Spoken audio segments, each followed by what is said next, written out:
Hello everyone and welcome to another edition of Northeast Living. I'm Mark Jennings, your host. We've had a fantastic first year here at Northeast Living and we're so excited for 2012. Let's start the show off by going to Foxwoods for the best dining and entertainment. And while you're there, there is one place where you definitely have to experience. Take a look.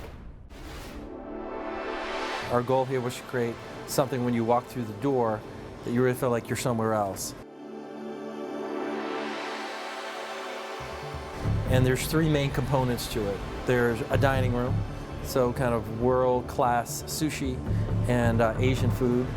So we have master sushi chefs, but we have a wonderful steak that is like a marinated steak that we do that's phenomenal. We appeal to so many more people than just sushi or Chinese food because we incorporate steak and chicken, all the things that people really want. The food is really unbelievable. And then we're a lounge. And from the lounge, we transition to a nightclub. And we're a nightclub 3 nights of the week. So Tuesday, Friday, Saturday, we're a full-blown nightclub. We're ranked in the top 30 nightclubs in the country, which is quite an award. And we were voted by Connecticut Magazine, the top nightclub in Connecticut. I think the experience is something that transports you back somewhere else. Glamorous and it's luxurious and it's very sensual. We do a lot of celebrity-driven events. So the Kim Kardashians, the Lindsay Lohan, the Kevin Dillons, the Kid Rock. The Asian concept allows you to go from great dining in kind of that convivial, group atmosphere into a nightclub setting seamlessly. We are really at the forefront of music and what kind of artistically is happening. We really search for people who are kind of creating that new wave of music that's coming out. Artistically, our music here is really kind of cutting edge. Part of our mission here is to create a Las Vegas experience on the East Coast. Welcome to Gillette Castle. Now, who played Sherlock Holmes more than 1,300 times in a career that lasted over 30 years? Well, it was William Gillette. Let's take a look at his amazing castle and his life. Matthew has been here 3 years and he's my private tour guide. So let's start with a little history. Tell me a little bit about William Gillette.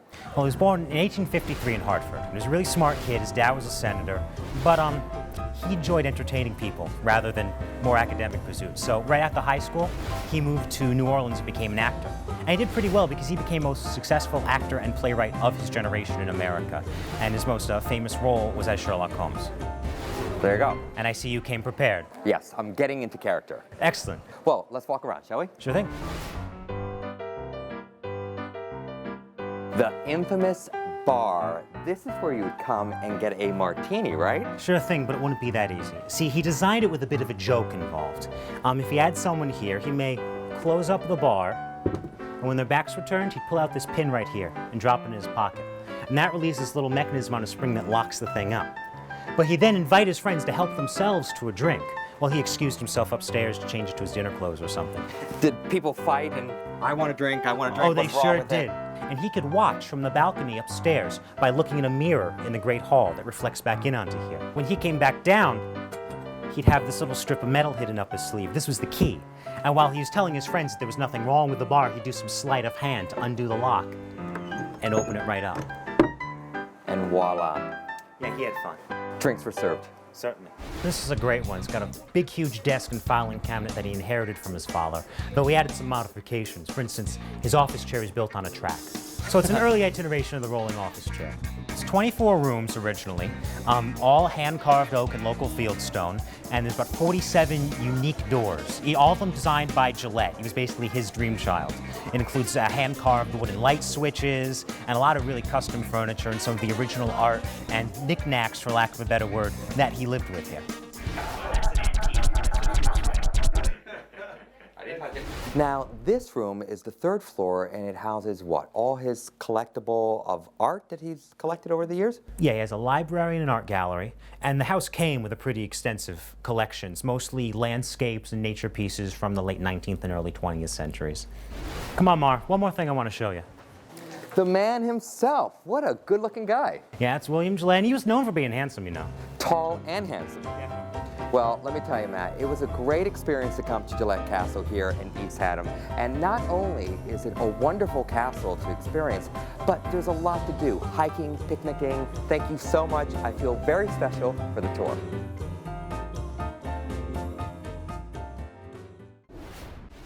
South African wines are becoming more and more popular, so I figured why not learn all about them. So we're here at Knout and Visser in Brantford, Connecticut, and Mary and Van own a distribution for South African wines. Hey guys. Hi. Thank you for having us. So tell me a little bit about your company. Knout and Visser, we started, and the main focus was, I'm from South Africa. I knew what was out there. What we're trying to do is we're bringing authentic labels into the country which over-deliver for the price.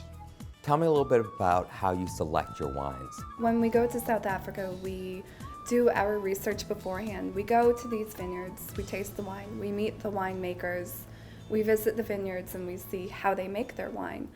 Our vineyards start on the west coast, very far north. It's called Solam. And then we work all the way through the Western Cape down, Durbanville, Stellenbosch, Franschhoek. And then we just added, our latest vineyard is the most southern vineyard in South Africa, and that's close to Cape Agulhas, which is the most southern point. You have all these different climates through this region, from a desert to a very cold New Zealand style climate. Van, tell me a little bit about your childhood and growing up on a winery. Well, I grew up on a 3,000 acre farm, in the Western Cape area, which is considered fairly small around there. We had wine vineyards on our farm. It was not the main source of farming though. It was sort of like this on the side. But I knew all about the wine industry because of that. Well, Mary, you met this guy and you brought him back and you brought back the idea of distributing African wines here. So tell me a little bit about that story. We first met when we were both working on private mega yachts in the Mediterranean. And we worked with each other for a while and he took me to South Africa. I fell in love with South Africa and I fell in love with him and the wines. We moved back to the States to start a family, and it became very aware to us that a lot of the great South African wines we had in South Africa were not available in the States. It just started from there on with a simple idea at breakfast, and it's grown into a great family business. We're sort of pairing two cultures together, and that's also where the name came from. Knout is my maiden name. Visser is his last name. Well, congratulations and thank you so much for bringing these exceptional wines to us. And always look for the label because you're listed on the back of the label, Knout and Visser from Brantford, Connecticut. And cheers, right? Cheers, thank you. There's nothing better than a great bottle of wine, but that's not the only beverage people enjoy this time of year. We're going to take a short break, but before we do, I have this week's fun trivia question for you. Which country drinks the most coffee? Do you know? Stick around and find out after the break.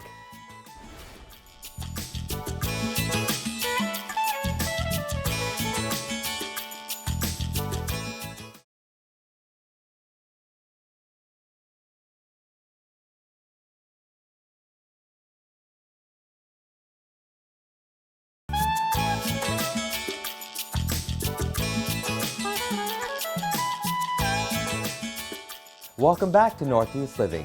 So, do you know which country drinks the most amount of coffee? Well, although the U.S. imports almost a third of the world's coffee on a per capita basis, Norway drinks the most coffee, almost 3 times more. Wow, right? Well, right here in Connecticut, there's a place that imports, roasts, and sells some truly delicious coffee. Take a look.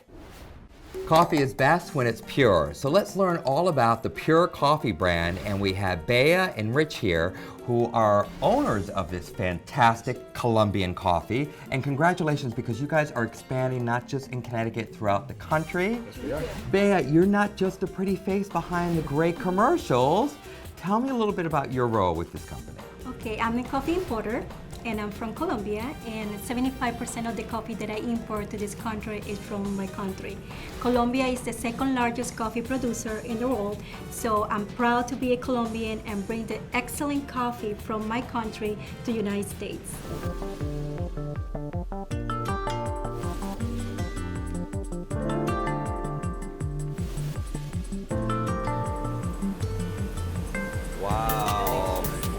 delicious.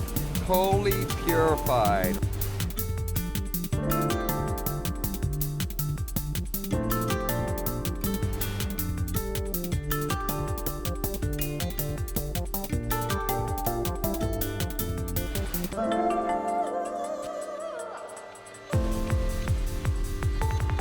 But we also have flavors as well, hazelnut, French vanilla, and we're expanding our horizons into other blends. Down the road, it will be espresso and breakfast blends. So yeah, we're looking to try to have everybody give it a try and then see if there's something that they like. And it really does transport you, so it's a wonderful, wonderful blend, and it's quite a treat for me, so thank you so much for that. You're welcome. You're welcome. So if people want to try your coffee for free, there is a way of doing that, right? Absolutely. You can go to our website and you can see our list of events of where we're going to be, and you can come and try a free sample of our coffee. And the website is? www.purecoffeebrand.com.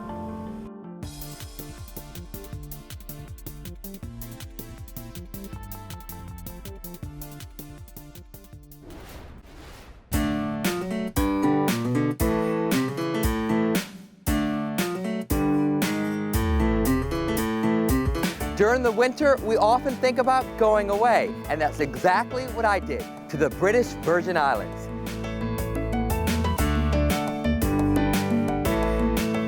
The British Virgin Islands are just a quick plane ride from Connecticut. When you land, you will arrive on the island of Tortola, the largest island, where there is just so much to see and do. The British Virgin Islands are known as nature's paradise. And with over 60 islands, they each have their own individual personality. Once you're here, I definitely encourage you to experience as many as possible. And of course, the best way to get there is by boat.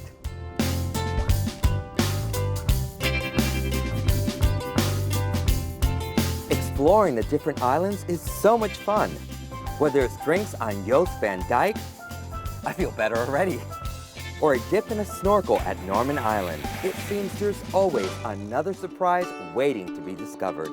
No doubt the breathtaking views are going to make you hungry, and when they do, well, you have to have a signature cocktail, a classic island dish, and pick up a souvenir to remember it all.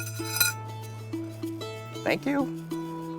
One thing I really enjoyed was the friendliness of everyone I met. BV Islanders tend to welcome people as family. We have a lot of repeat visitors who come time and time again because this is now their second home. I can't wait to go back because there's so much to explore that it's easy to run out of time. When you come to the British Virgin Islands, you have to allow for plenty of shopping. There's so many wonderful things to purchase here. Fun textiles, hats, jewelry, accessories, something for everyone. We are about making connections, and we believe in long-term connections, quality connections, rather than just saying hi and leaving it there. So when we meet you, we're looking forward to seeing you again. The British Virgin Islands is the home of nature's little secrets. We've discovered a few, but now it's up to you to discover the rest. Learn more by checking out their website, bvitourism.com. And when you come, and I definitely recommend you have to come, please take me with you. How many times have you driven by or even walked by the old State House in Hartford and wondered what's inside? Well, today we're going to find out.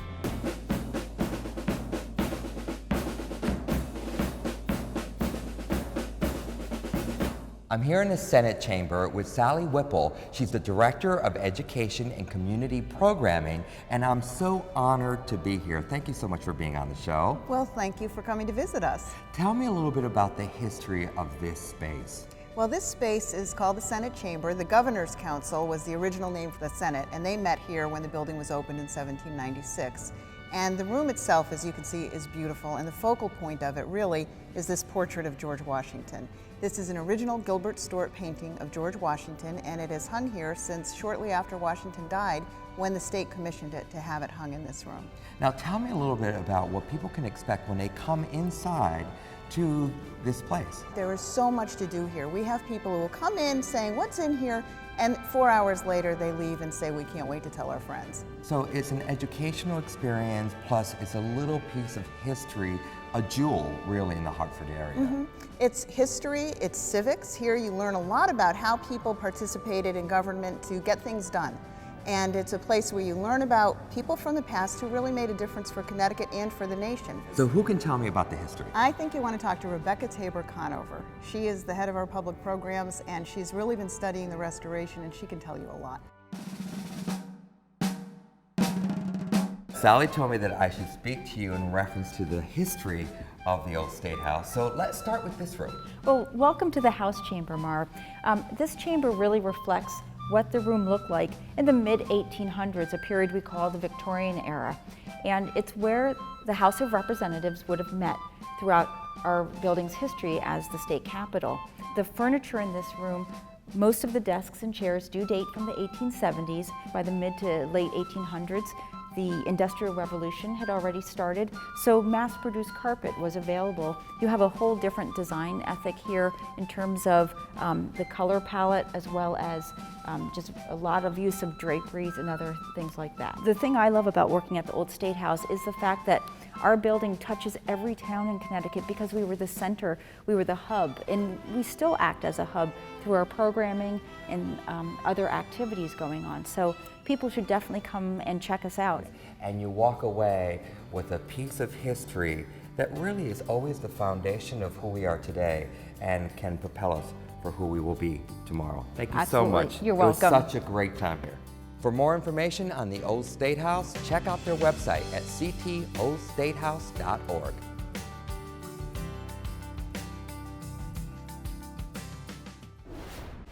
I'm at Yankee Candle Factory in Deerfield, Massachusetts, and I'm standing in the original room, which was 1,800 square feet.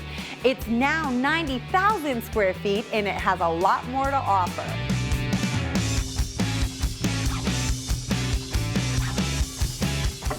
Hey Elaine, I see you found our new fragrances. I have. Jim, nice to see you. These are our new fragrances for the fall.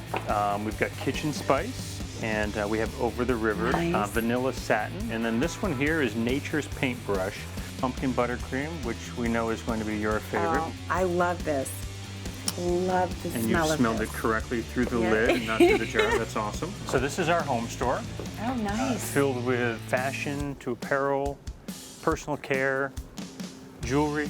Oh, my favorite. Yes. And in the garden section of the home store, they have a really nice outdoor stuff. Look at this pot. Look at this planter, that's so neat. In the kitchen area, they have some pretty tasty and unique items. So this is Popcornopolis, world's best popcorn.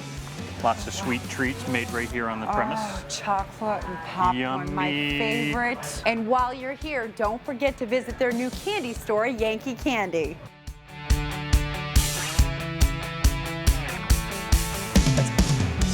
Yeah, That's good. Panucci. This is our Waxworks area. Okay. Your chance to be a candle maker for the day here at the flagship store. So how about a little competition? See which one of us can make a better candle. Okay, the quickest. Fastest. On the count of three. Ready? One, One, three. Elaine.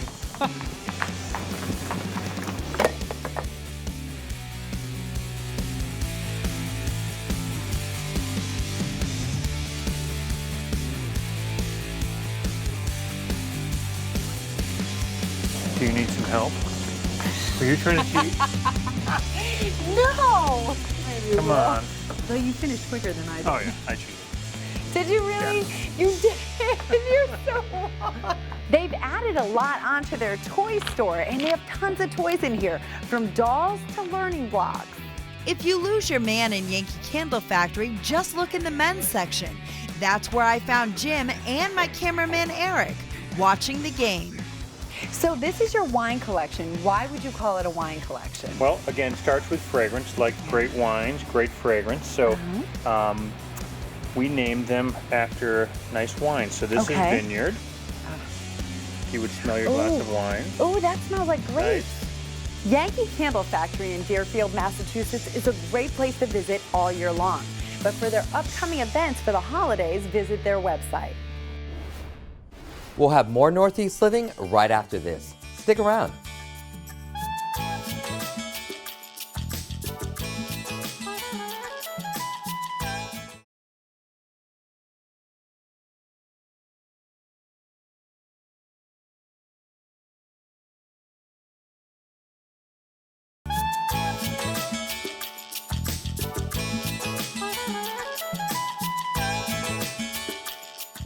Who needs to go to New York City for a Broadway play when you have the Palace Theater right here in Waterbury, Connecticut?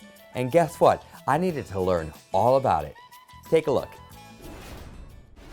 We're going back in time to 1922 when the Palace Theater in Waterbury, Connecticut first opened. That was the height of Prohibition. A lot has changed since then, but the Palace Theater has remained the same. And Sherry is the Marketing and the Public Relations Officer. She's going to tell us a little bit about this incredible little jewel we have here in Connecticut. Absolutely, and I'm so glad to have you here visiting our jewel today. And thank you that we're both in the spirit of when the theater opened in 1922. I'm going to take you inside and introduce you to a very special friend of mine who shares your love of history. Sherry, I can't wait. Now I'm going to learn why it's your palace and your showplace.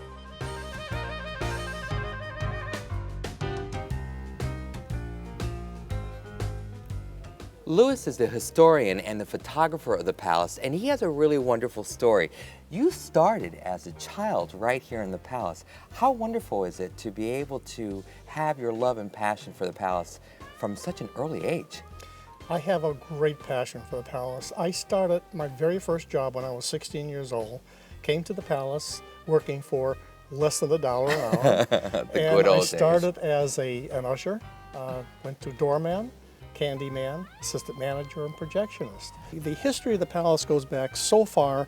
It opened in 1922, built by a gentleman by the name of Sylvester Poline. He was a great, probably one of the greatest impresarios of all time. Tell me about the organ. The organ was a magnificent instrument that was installed when the theater was first opened. It was manufactured by the Hall Organ Company of Bridgeport, Connecticut. It was a magnificent piece. It has long since been decommissioned. So Frank, I understand in the mid-'80s, the palace went dark for about 18 years. What did you do to pioneer, to restore and protect its history? Well, we were really fortunate to have the state support. They felt that arts and education was important to the downtown community, and they built the Palace Theater, University of Connecticut, and the Waterbury Arts Magnet School, all in one block, Arts and Education's connection, to help revitalize the downtown. The future holds very exciting things. We're seeing our programming increase. We're seeing the impact that we have on our community. Broader audiences are coming from further away every time we put on shows. We have impact in the tri-state area. New York, Massachusetts, Connecticut all seem to be coming here to see the presentations that they want to see. So now it's time for you to go back in time and experience the grandness of the palace yourself. I made some great friends, and I got to really experience something that I will remember for a lifetime. Learn more at their website, palacetheaterct.org. That was so much fun. And there you have it. On behalf of everyone here at Northeast Living, thanks so much for watching. And let's keep the line of communication open. Find us on Facebook and Twitter and let us know what you think. I'm Mark Jennings. Goodbye, everyone.